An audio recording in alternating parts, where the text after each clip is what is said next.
Again, a very blessed day today. I think while it is the day when Swamiji left the body, it allows us to celebrate what he brought us, his life in some ways, we say. I'll start with a sort of funny incident. I've shared it earlier, some of you may remember. So as most of you know, I started my journey with Ananda in Palo Alto. We have a very nice community there, and just an apartment complex where many of the devotees also live. And one of the garage in that community, they have converted into a temple. Maybe some of you have an opportunity to be there also. So it's a nice place, but like a humble temple. And then that allows the community members to go there and then meditate. They used to have 3 times or 4 times a week morning meditations. I used to go 3 of them because I was in Kriya till then. And not, though it is like one of the oldest community that Ananda has, 3-5 people would come. It's like early morning, and people had their own sadhana. But I was one of those very regular. But then Swamiji would visit from time to time Palo Alto community, and where he would stay is, so if this is the garage, next to garage is what they call is Chela Bhavan, which is Ashaji's, even today it is her home. But one of the rooms of Chela Bhavan is where Swamiji would stay. And the funny or interesting part is, this is the temple, and this wall, the next is the room where whenever Swamiji would come, he would visit. Now, this was the first time when Swamiji was going to visit Palo Alto, when I was there. So he was going to come, and he was going to give a Satsang Sunday, but this is like a Friday he came, and I went there for meditation. It was packed. Normally, when I go for morning meditation, there will be like 4 or 5 people, and there I went and there was no place to sit. And then the funny thing was, if that is the wall which shares, the people were sitting with their back on it, as if like they're sort of having back to back with Swamiji. And it was very funny for me, and that was a good day. While I remember the funny part of it, I also remember that it was good meditation. Or forget about the meditation, when I went inside and when I grounded myself with the new reality that it is going to be crowded at least today or for this weekend, and it was already a very nice feeling. And I guess in some ways, some of us had an opportunity to be with Swamiji, that was a thing where he could draw that. I mean, it could be because just his presence, of course, but also everybody was sort of trying to put their best foot forward in some ways. In Vatunde, we have an ashram, and then that's another, the last time when I met was when he was there. And again, as I said, everybody was on their best foot. So I remember, I didn't have a personal talk with him along, but one of the last projects he did was he rewrote some of the lessons, and he called it Lessons in Self-Realization. And he was going to give a public talk, and he wanted a website to be done where all these lessons are available, delivered in an email format like every 2 weeks or something. But he wanted to do it like in a couple of days because the program was going to be that weekend. So he was asking Shurjo and others who was helping him at that time, who can do it? So while me and Vayu, we were running down the monastery then. So he said, these guys can do it.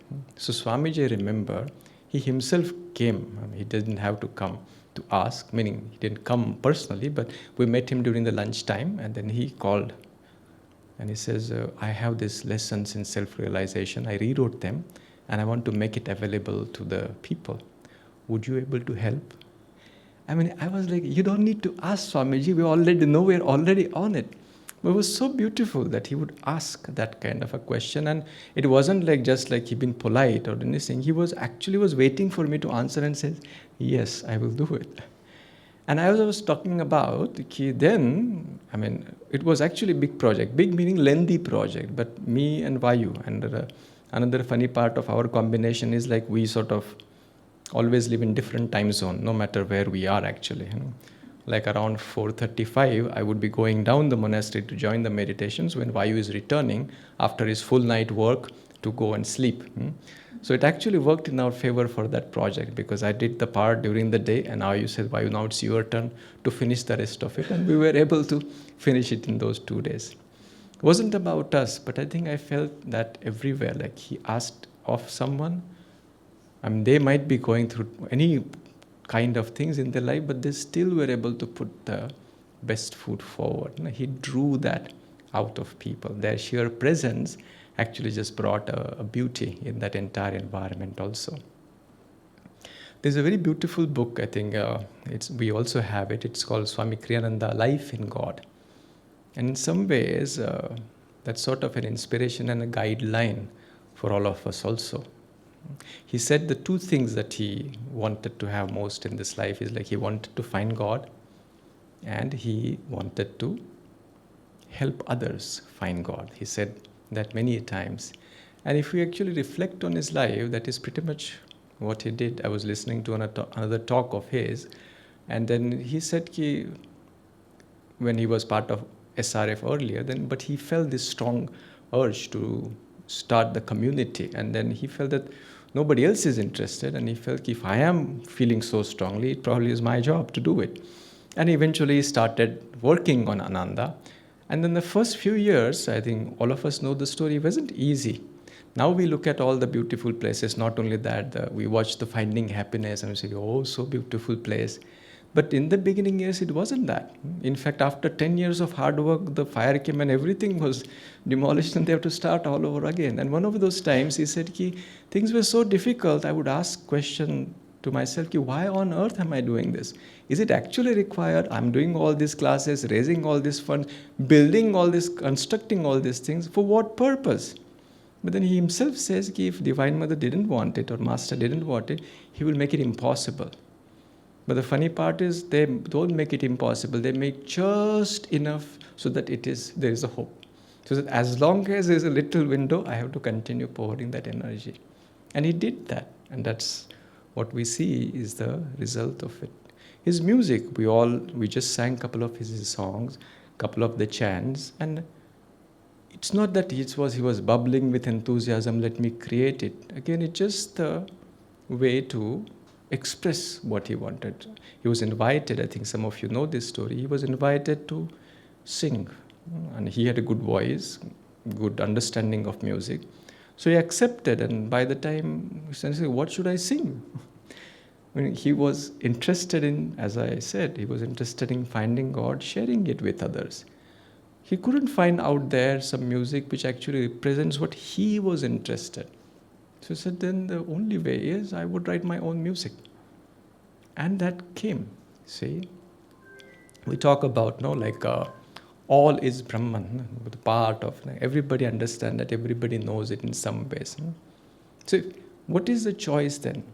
So I think, one way to look at it is, Divine Mother sort of creates these opportunities for all of us. It is true, everyone is a Brahman, all is Brahma, as they say. But are we living that? Meaning what? The moment, if there is an awareness that I am Brahman, then that sentence has some kind of a meaning to us. What does that even mean when Swami says, I want to find God and help others? We all probably have felt some kind of an inspiration. That's why I think at Palo Alto, everybody was behind that, because in that moment, that truth became more tangible to them. We come here, we have this Satsang every Sunday today, and on all special days, we come and gather together. Why? Because at least if you remember, every time, even right now, we feel something happening. And this is what sort of brings us to that kind of a closeness that, I think I'm aware of that truth which they keep talking about. And then he understood the only thing is morning, evening meditation so that we can be in touch with that presence, but then why not create more opportunities? Let's sing. When we sing, we create that opportunity. Many of the ceremonies he wrote afterwards, we did a couple of marriage ceremonies here, written by Swamiji. Then there is, for birthday, we sing a special song, not special song, we change some of the song.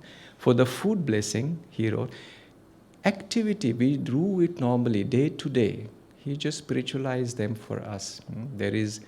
And this is basically, so as we go throughout the day, it is a possibility that we kind of feel that truth again and again. There's a purification ceremony we do from time to time. There's a attunement ceremony he wrote.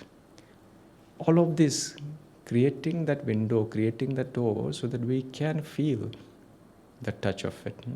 And sometimes, again, when I was new to the path, there used to be not rebellion, I said, more of an understanding, okay, but I will sing God's song, I can anyway sing, why not?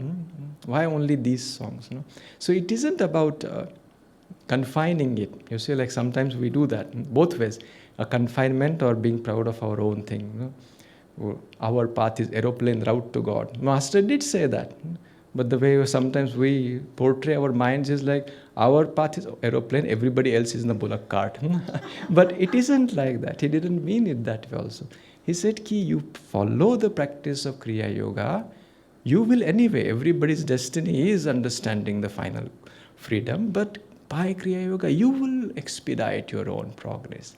And in the same thing, Swamiji said, he himself was a saint. He had a lot of saints who were friends and he was attracted to that. And so he visited them. But he says every time he got a little more closer to that other being, he felt he was feeling a little distant from the master. And then he chose back again and again. Sometimes some person would come and then debate with him. No, let's debate whether it's your path, is my path. He said, I was not part of that debate. He said, your path may be better, but this one is mine. And I think for us to remember is that also we are lucky to a very large extent that we have found out what is ours.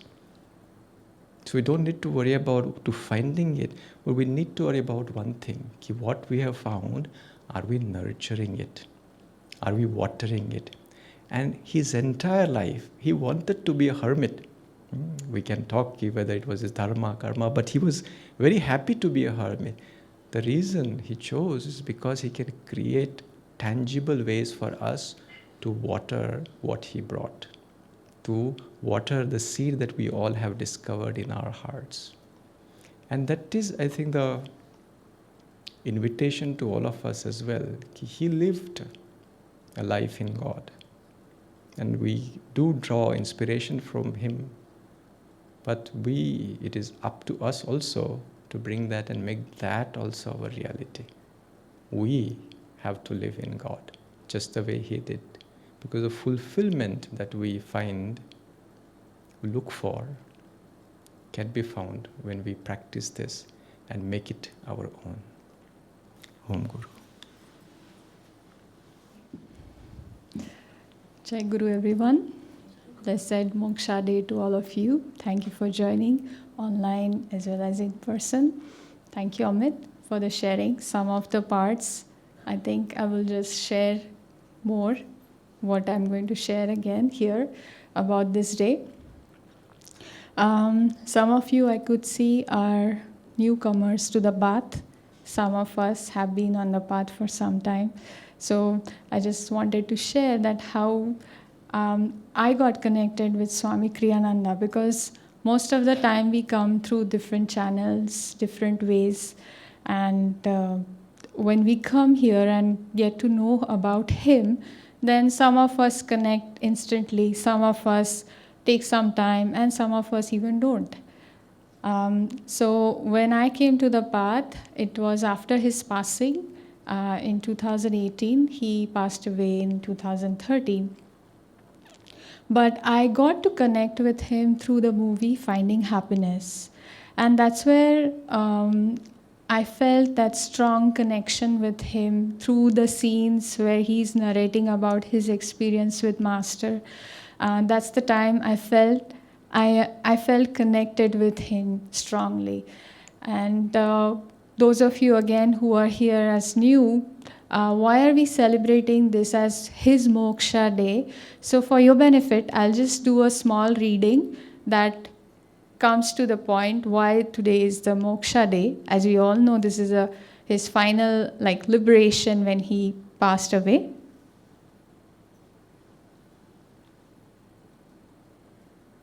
So I'll just give you a context. This is Swamiji is asking Paramhansa Yogananda Master this question. He asks, will I find God in this life? Then Master replies, yes. But don't think about it. After a pause, Master continued, after many lifetimes, everything has balanced out now. Master once said to Swami Kriyananda, God won't come to you until the end of life. Death itself is the final sacrifice you will have to make. So this just gives us the context. Why are we celebrating Swami Kriyananda's Moksha Day for those who are new? Well, today I'll try and share few of the elements of Swami Kriyananda's life, which we can also think that was his journey to moksha, and what can we also take from his life to our journey to moksha. Because I believe most of us are here committed to the path of self-realization, liberation, and to moksha. What can we learn from his life? I feel that Swami Kriyananda was a truly Dwapara Yuga saint. His energy, he channeled it so beautifully through different expressions, and one of them is creativity.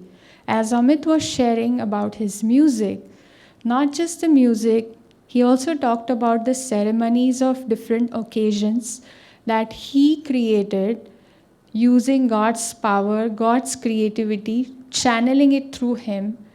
And there were plays that he wrote, there were movies that he emphasized that we should show other people also what is our path about, what is his journey about. And there is much more to his creativity than just of this. So if we look at his life from that angle, it was full of creativity in all through ways. How we can channel that divine creativity, even if we take an example, all of those who are serving here, giving classes or satsang or workshops for that matter, how we can use God's creativity in delivering those classes and sessions. We can take an inspiration from his life that through these different expressions that he channeled God's creativity. Apart from that, those who are serving in any organization, a lot of times we have to go through problem solving in the organization. How we can channelize this creative energy to find solutions. Because nowadays, there is this consciousness of problem. And whenever that comes, what helps us to find a creative way of solution so that whoever we are dealing with, we find a balance and not an imbalance or this way or that way. So that we could also think in our lives how we can use and channel this God's creativity. Another element of Swamiji's life I could think of is of communities, that he first got inspired from Master's talk, a public talk where Master talks about establishing brotherhood colonies where people can live in harmony together. And that touched his heart the most, and he took that as an initiative on his part. Nobody told him that establish communities. He took it to his heart and he established 8 communities in America, in Italy. And now we see how flourishing they are and how people are living together, meditating together, serving together.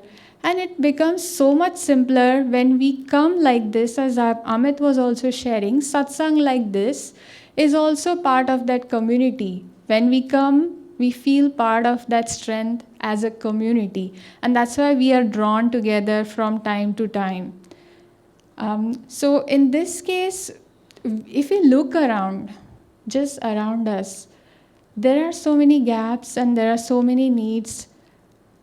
How we can take a self-initiative as Swamiji did and see what is to be done or what is needed around us instead of waiting for someone to tell us what to do. Or even sometimes we draw inspiration or wait for someone to draw that inspiration. Oh, if this person does, then I'll draw inspiration. Or I'll go to different places and I'll draw inspiration. But if we have that inspiration within us, how we can draw that and manifest as he did in our own way. Not just as big as he did, but in our own way, how we can take that self-initiative and see what is needed around, and not just take an initiative, but he took that initiative and gave it a form. He did not stop in between. So we also can take an initiative and give a form till it finishes or till it has its form. So that is one another element we could today think of about Swamiji's life. Another element of his life, I could think of him as being setting an example of a good disciple. Throughout his life, whatever task Master gave him, that your life is of, I'm just paraphrasing this, writing, editing, and lecturing. The last few days of his life, he was giving satsangs, he was writing letters, he was all the time with the devotees so that he could share what he has gained. So that draws again us as an inspiration that it is possible that we could also become a channel and share those vibrations till the time we have this lifetime.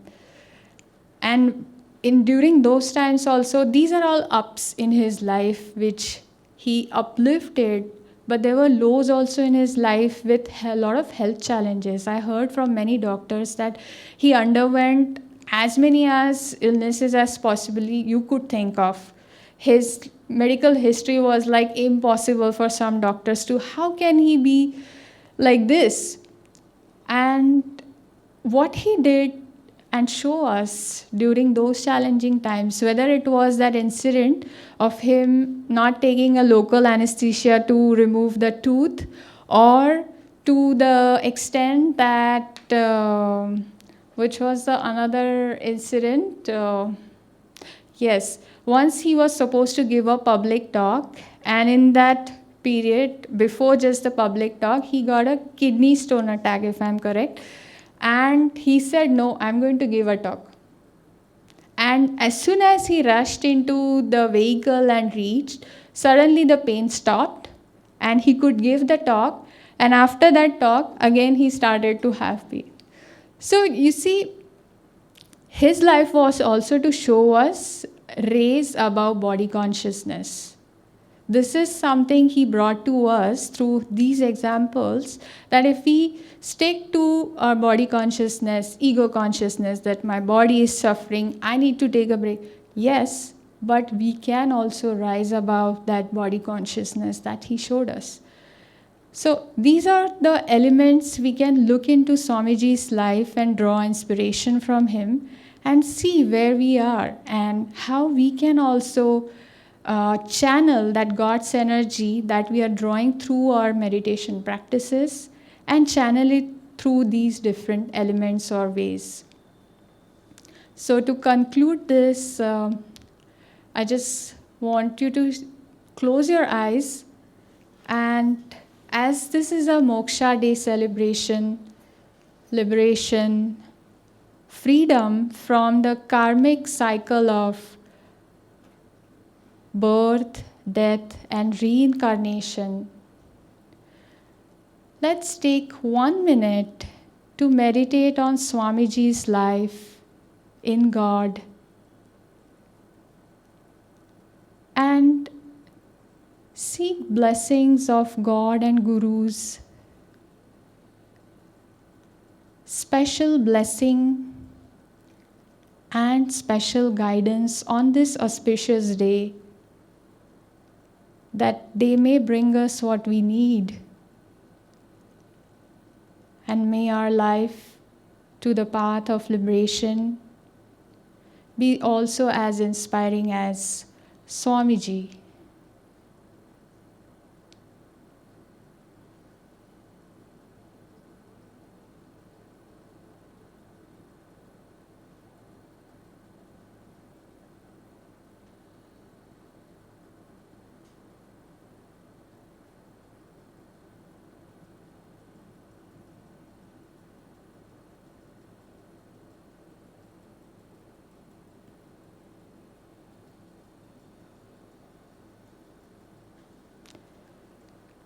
Om Shanti Shanti Shanti. Thank you, everyone. Now we will switch on the television. With us today we have Prisha ji from home, sharing a memory of her time with Swamiji while Swamiji was around here in Pune in Vatunde Ashram. So Prisha ji has been homebound for quite some time now. However, her spirit is high, and she was sharing few incidents with me on the phone. So I said, why don't you share with all of us this evening, as this is a special day. Please go ahead and share. So it was a joy to be asked to share some memories of Swamiji, both up in Gurgaon before the group came down here, and then here out at the retreat where Swamiji has a house. You know, it's the only house that he was in India that is remaining. He had other places, but they are taken by others now. And there are so many memories, but when I realize what time it is, we are a little time bound. Here's what I think I will do. I will give just a few memories, and then I will write, because I wrote down everything, and more memories started coming. I couldn't believe how many. I got here in 2005 to India, and I wasn't in the very beginning of the foundation, but not too far after. I'll just pick on three of them. One is the holidays.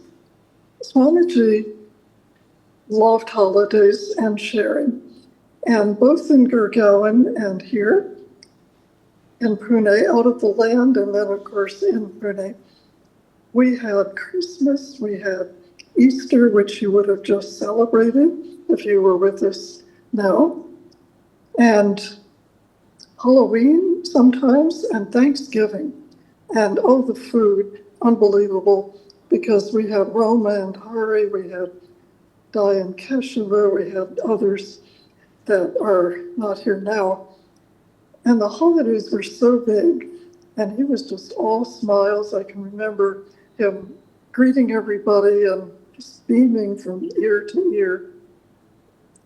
I also remember so well his arrivals and departures. When I say that, I mean he would come to the apartments or his house or wherever it was, having been out of town. And people, and this was true at the village also, people would call. It was amazing how it got set up. People would call each other, he's 15 minutes away, everybody come down now. And it was the same thing when he was departing. Same kind of telephoning and people scurrying around to make sure they were in the right place. And then whenever the car would come down with him in it, it would pause and he would wave, and very often he would bless and just be all smiles again.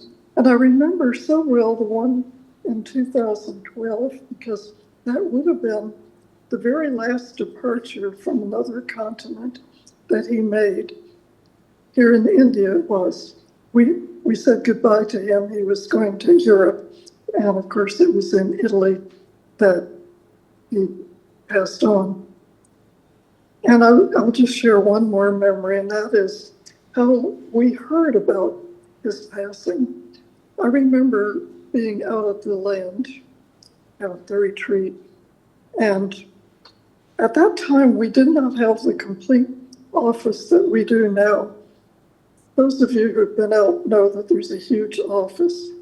But at the time, there's just that balcony, and then what is the office?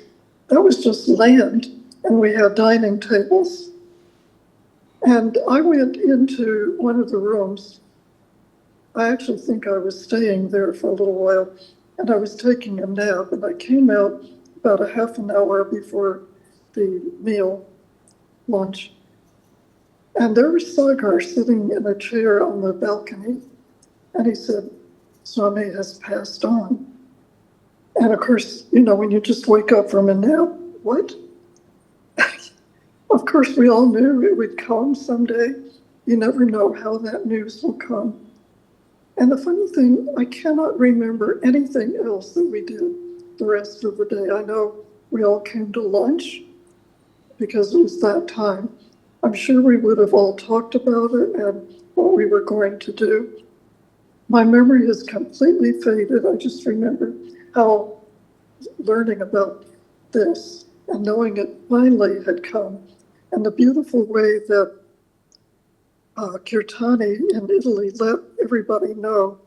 She said, not that he passed, Swami is free. That's what she said. Now, before I give back the microphone, I just want to share a piece of news that probably most of you don't know yet. And that is that there has been another passing on today of a great soul, the Holy Father, Pope Francis. He died just the day after Easter. So he and Swamiji, from now on, we will remember them as sharing their Moksha Day. Thank you, Prisha, for sharing such lovely memories around Swamiji. Now we will watch and hear in Swamiji's voice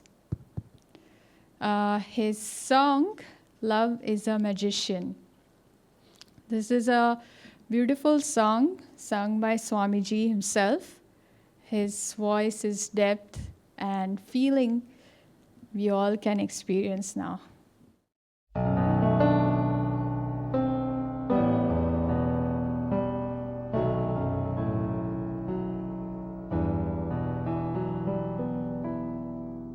Love is all I know, sun rays on the snow of a winter long in darkness without song. Oh, my heart's a fire, burning all desire. Only you remain and life again. Too long I did stray, flung lifetimes away, imagined you did not care. I know now your smile was mine all the while. I listened and love was there. I can't breathe for love, all the stars above call to me, come home. Life's waves all end in foam. Only love can heal all the pain I feel. What a fool was I to turn away.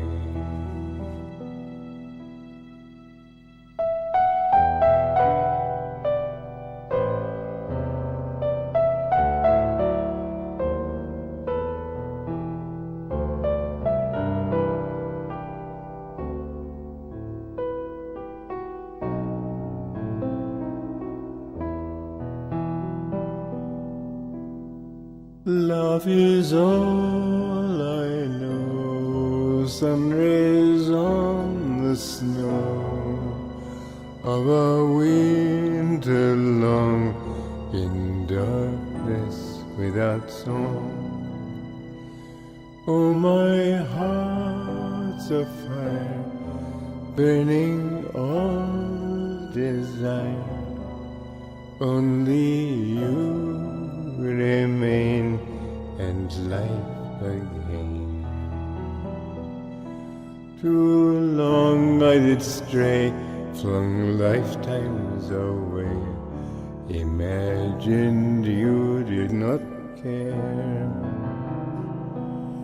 I know now your smile was mine all the while, I listening and love was there.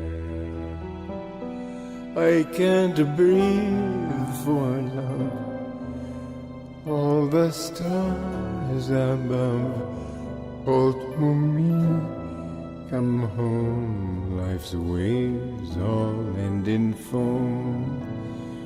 Only love can heal all the pain I feel. What a fool was I to turn away.